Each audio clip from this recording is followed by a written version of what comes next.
Inanunsyo ng Department of Foreign Affairs na bibisita si Pangulong Ferdinand Marcos Jr. at unang ginang Liza Araneta Marcos sa Cambodia mula Setyembre 7 hanggang 9 bilang tugon sa imbitasyon ni King Norodom Sihamoni.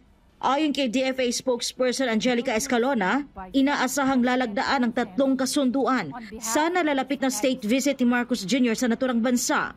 The state visit reciprocates the official visit to the Philippines of Prime Minister Hun Manet in February 2025 and will be the first state visit to Cambodia in almost 9 years. Kabilang sa mga kasunduang inaasahang pirmahan ay may kinalaman sa pagtutulungan laban sa transnational crimes, mas malawak na ugnayan sa larangan ng higher education at air services agreement para mapalakas ang koneksyon sa pagitan ng dalawang bansa.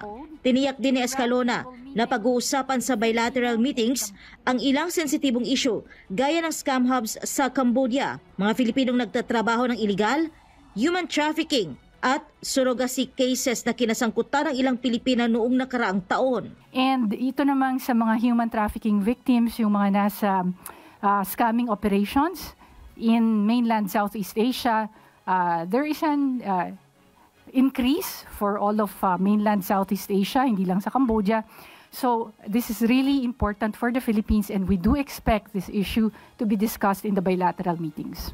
Kasama rin sa biyahe ni Pangulong Marcos ang Business Roundtable Meeting kasama ang mga negosyanteng Filipino at Cambodian. Ayon sa DFA, target ng pamahalaan ang mas maraming export ng produktong Pilipino tulad ng pagkain, inumin at gamot. Gayon din ang pagpapalawak ng mga Filipino franchises sa Cambodia at pagsuporta sa turismo, kapwa para sa Pilipino at Cambodian.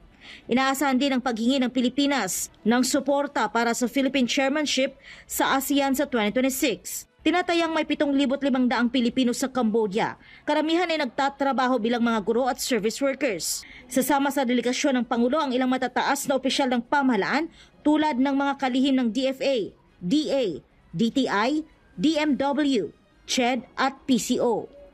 Para sa Diyos at sa Pilipinas kong mahal, ito si Creseline Catarong, SMNI News.